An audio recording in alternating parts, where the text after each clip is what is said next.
एक बार गौतम बुद्ध अपने आश्रम में अपने सभी शिष्यों को शिक्षा दे रहे थे कि दुनिया की सबसे तेज छुरी हमारी जबान है और दुनिया के सबसे खतरनाक हथियार हमारे शब्द है, जो बिना किसी का खून बहाए लोगों को अंदर ही अंदर मार सकते हैं। हमारे शब्द हमारी ताकत हो सकते हैं, लेकिन यह हमारी सबसे बड़ी कमजोरी भी हो सकते हैं अगर हमें नहीं पता कि कब, कहां और क्या और कितना बोलना है।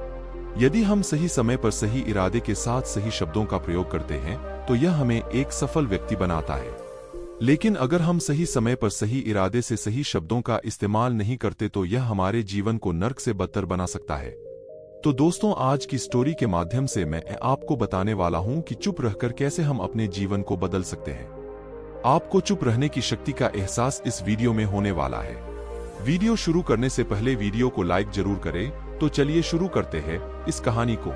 जापान में एक बहुत ही प्रसिद्ध बौद्ध भिक्षुक रहा करते थे। उनका नाम रिसाई था। रिसाई अकेले रहते थे। दुनिया के शोर शराबे से दूर जंगल में वो रहते थे और वह बड़े ही ध्यानी और प्रभु भक्त व्यक्ति थे, इसलिए वह पूरे जापान में बहुत अधिक प्रसिद्ध थे।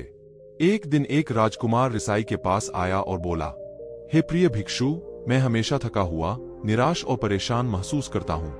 मेरा मन बहुत अशांत रहता है। हालांकि मेरे पास सब कुछ है, दौलत, शोहरत, सुख सुविधाएं जो हर व्यक्ति चाहता है या पाने की इच्छा करता है, लेकिन फिर भी मेरे अंदर इतनी अशांति और चिंता क्यों है? रिसाई ने उसकी बात बहुत ही ध्यान पूर्वक सुनी और कुछ सोचने के बाद कहा, तुम इस प्रश्न का उत्तर जानते हो, बस तुमने कभी इस प्रश्न को हल करने की कोशिश नहीं की है। रिसाई ने आगे कहा, मैं एक रिसर्च करना चाहता हूं, क्या तुम मेरा साथ उसमें दोगे? इस रिसर्च के बाद तुम्हारे जीवन में किसी भी तरह की अशांति और चिंता नहीं रहेगी। ये बातें सुनकर राजकुमार बहुत हैरान था। उसने रिसाई से कहा, बताइए मुझे क्या करना होगा? अपने मन की शांति के लिए मैं कुछ भी करने को तैयार हूँ। राजकुमार की इन्हीं बातों को सुनकर भिक्षु ने कहा, तो फिर आप अगले 15 दिन के लिए मेरे आश्रम में रहोगे और एक सामान्य व्यक्ति की तरह अपना जीवन व्यतीत करोगे और इन 15 दिनों में तुम अकेले और चुपचाप रहोगे, जितना हो सके कम बोलोगे। राजकुमार उस भिक्षु की बातें सुनकर सहमत हो गया। पहले दिन राजकुमार को लगा कि उसका मन सामान्य से अधिक अशांत और विचलित है। उसके मन में तरह तरह के विचार आ रहे हैं और वह आम लोगों की तरह जीवन जीने में असहज महसूस कर रहा है। उसे अंदर से बोलने की इच्छा हो रही थी, लेकिन वह चुपचाप रहा। उसके मुंह से एक भी शब्द नहीं निकला, बस वह चुपचाप बैठा रहता। लेकिन रात होते होते उसे अंदर ही अंदर शांति का अनुभव होने लगा। उसके लिए यह अनुभव अजीब था। वह खुद से पूछ रहा था कि वह अंदर ही अंदर इतना खुश क्यों है और उसकी आंतरिक बेचैनी और चिंता कम क्यों होने लगी है। अगले दिन राजकुमार अकेला चुपचाप बैठा रहा और वह प्रकृति को निहार रहा। वह पौधों को, फूलों को, आकाश में उड़ रहे पक्षियों को, वह अपने जीवन में पहली बार यह अद्भुत दृश्य महसूस कर रहा था कि उसके पास कितनी सुंदरता है। वह दिन भर प्रकृति की सुंदरता को निहारता रहता और उसकी ताजगी को महसूस करता रहता। इसी तरह से 10 दिन बीत गए और उसके मन की सारी बेचैनी, सारी हलचल, सारी उथल पुथल और सारा तनाव गायब हो गया। 11वें दिन की सुबह राजकुमार फिर से एकांत में बैठ गया और कुछ ही मिनटों में उसकी आंखें अपने आप बंद हो गई और वह गहरे ध्यान में चला गया। वह पूरे दिन वहीं पर आंखें बंद करके बैठा रहा और गहरे ध्यान में डूबा रहा। ना कोई शब्द, ना कोई चिंता। राजकुमार भीतर से असीम शांति और आनंद से भर गया।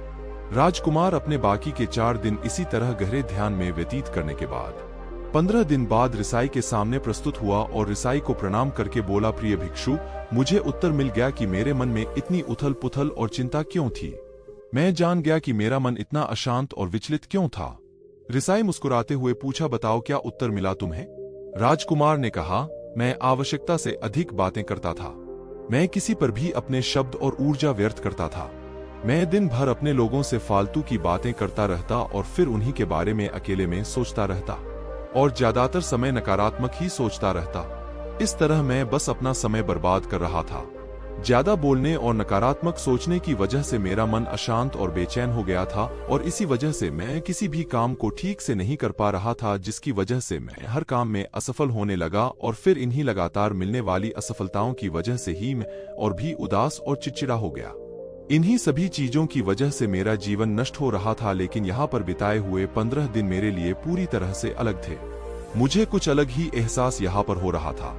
अब मुझे ऐसा लग रहा है मैं अपना जीवन पूरी तरह से जी रहा हूँ, लेकिन इससे पहले मैं अपना जीवन गलत तरीके से जी रहा था और मैंने यह भी सीखा कि हमें सिर्फ ध्यान करने की जरूरत नहीं है। ध्यान अपने आप होता है जब हम इस शांत और मौन होते हैं। ध्यान के पिछले कुछ दिनों के दौरान मैंने जो पहली चीज सीखी वह यह है कि मनुष्य के जीवन के सबसे महत्वपूर्ण घटना स्वयं को जानना है। यह सुनकर रिसाई ने कहा, सिर्फ तुम ही नहीं, दुनिया में ज्यादातर लोग जरूरत से ज्यादा बोलते हैं। आज भी लोग ज्यादातर समय केवल एक दूसरे को नीचा दिखाने के लिए ही बोलते हैं। कुछ लोग ना चाहते हुए भी बातें करते हैं और अपना जीवन बर्बाद कर लेते हैं। रिसाई ने राजकुमार को चुप रहने का महत्व समझाते हुए कहा, एक बार गौतम बुद्ध से उनके शिष्यों ने पूछा, प्रिय बुद्ध, आप ज्यादातर समय चुप क्यों रहते हैं? बुद्ध ने कहा, क्योंकि चुप रहने से व्यक्ति अंदर से अनंत शांति की गहराइयों में होता हूं। मौन अपने भीतर उतरने की पहली सीढ़ी है। मौन के बिना स्वयं को जानना असंभव है। स्वयं को जानने और समझने का पहला नियम है कि मौन हो जाओ, उतना ही बोलो जितना अत्यंत आवश्यक हो, बेफिजूल की बातें करना छोड़ दो। तुम अचानक पाओगे कि 90% से भी ज्यादातर लोग व्यर्थ ही ज्यादा बोलकर अपना समय बर्बाद कर रहे हैं। ना बोलने का कोई भी नुकसान नहीं है, लेकिन यदि आप ज्यादा बोलते हैं तो आप अत्यधिक गलती कर देते हैं। अगर व्यक्ति कम बोलना शुरू कर दे दो, दुनिया की 90% मुसीबतें कम हो जाएगी, झगड़े फसाद कम हो जाएंगे, उपद्रव कम हो जाएंगे, अदालतें कम हो जाएगी। अगर लोग थोड़ा चुप रहना सीख लिए, संसार की बहुत सारी समस्याएं हैं, बहुत सारा उपद्रव सिर्फ बोलने से पैदा होते हैं। सारी बात मौन सीखने की है। जब तुम नहीं बोलते तब तुम एकांत में अकेले हो गए। भरे बाजार में भीड़ में खड़े हो नहीं बोलते, हिमालय के शिखर में पहुंच गए। जिसने मौन की कला जान ली वो भीड़ में भी अकेले होने की कला जान लेता है। वो अपने भीतर ही डुबकी लगाने लगता है। एकांत में तो आदमी स्वर्ग में है, दूसरे की उपस्थिति ही बेचैनी पैदा करती है। पहले तुम्हें चुप रहने की शक्ति को धारण करना होगा। इससे तुम अधिकतर ऊर्जा को बचा लोगे और फिर इस स्थिति में पहुंच जाओगे कि तुम कम बोलने लगोगे। अगर तुम किसी के यहाँ पर जा रहे हो और परेशान हो जाओ तो ऐसे में उचित है कि आंखें बंद कर लो और अपने में खो जाओ। वहां से आपको ताजगी महसूस होगी, क्योंकि तुम्हारे अंदर ही जीवन का वो स्रोत छिपा हुआ है, वह किसी दूसरे में नहीं है। इसके बाद राजकुमार उस रिसाई से पूछते हैं, आखिर कौन हमें अपने अंदर तक लेकर जाएगा? ये बातें सुनकर रिसाई बुद्ध कहते हैं, तुम्हें स्वयं ही अपने अंदर उतरना होगा और वहीं से परम राज्य जीवन का आनंद ले पाओगे। आनंद का यहीं से जन्म हुआ है, यहीं से तुम मौत में डूब जाओगे। यही तुम्हारा सूरज उदय होगा और यहीं से अस्त होगा। इसी प्रकार तुम बार बार डुबकी लगाओ। जब भी तुम डुबकी लगाकर लौटोगे, वहां से तुम पाओगे फिर ताजगी भरी जीवन की नई संपदा मिलेगी। इस नई शक्ति के जन्म होने से तुम्हारी थकान गई, उदासी गई, चिंता गई। जैसे कोई स्नान करके लौटता है तो शरीर शीतल हो जाता है, शांत हो जाता है। ऐसे ही जब कोई भीतर से साफ होकर वापस आता है, मौन में स्नान करके लौटता है, तो समस्त अस्तित्व, समस्त व्यक्तित्व शांत और मौन हो जाता है, आनंदित हो जाता है।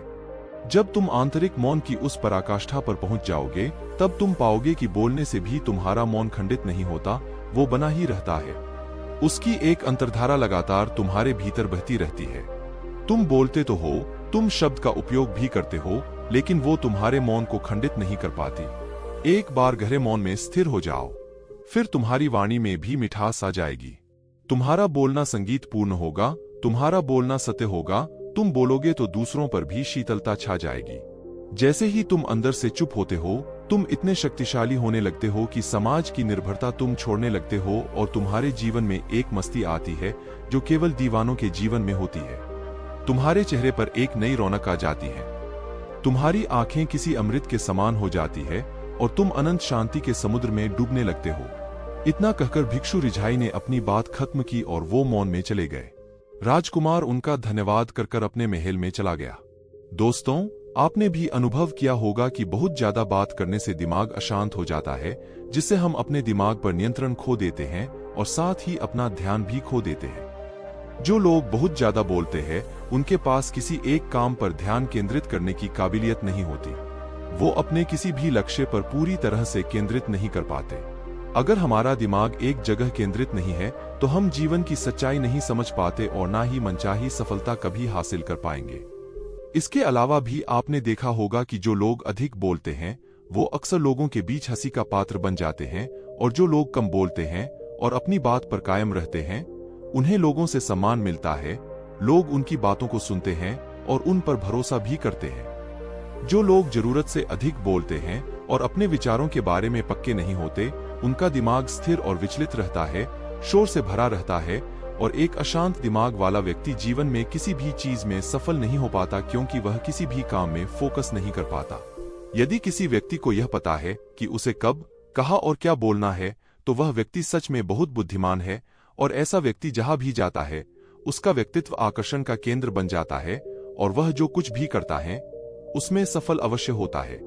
अगर हम किसी महान और सफल व्यक्ति के व्यक्तित्व को गहराई से देखें तो पाएंगे कि वो कम बोलते हैं और कम से कम शब्दों में अपनी बात खत्म कर देते हैं। वो बोलने से पहले वो चीजों और जिसके बारे में उसे बोलना है उनके बारे में गहराई से सोचते हैं। लेकिन जो लोग बहुत ज्यादा बोलते हैं, बहुत बार वो झूठ भी बोलते हैं और अपनी बातों से दूसरों के मन और विचारों पर कचरा डालते रहते हैं।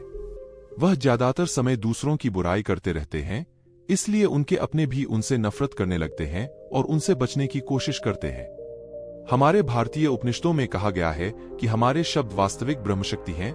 मौन से धैर्य आता है, धैर्य से ध्यान, और ध्यान से हम अपने जीवन के बारे में जागरूक हो जाते हैं। इसलिए अगर हम ज्यादा बात करते हैं तो हम मौन को खो देते हैं, जो मन की शांति का पहला स्तंभ है। दोस्तों, आज से हम भी चुप रहने का अभ्यास अवश्य करेंगे। आज से हम भी वही बोलेंगे जो जरूरी है, और हम कोशिश करेंगे कि कम से कम शब्दों में अपनी बात खत्म करें, और हो सके तो कोशिश करेंगे कि रोज कम से कम 30 मिनट एकांत में चुपचाप बैठेंगे। और मुझे पूरा विश्वास है कि इससे हम सबके अंदर एक सकारात्मक बदलाव जरूर आएगा। इसी के साथ इस वीडियो को खत्म करते हैं। दोस्तों, उम्मीद करता हूं आपको इस कहानी से एक अच्छी सीख मिली होगी। यह कहानी आपको कैसी लगी हमें कमेंट बॉक्स में कमेंट करके जरूर बताएं, और साथ ही इस कहानी को अपने दोस्तों के साथ जरूर शेयर करें ताकि उन्हें भी इस कहानी से कुछ सीखने को मिल सके। दोस्तों, यह वीडियो पसंद आई हो तो इसे लाइक जरूर करें और चैनल को सब्सक्राइब करना ना भूलें।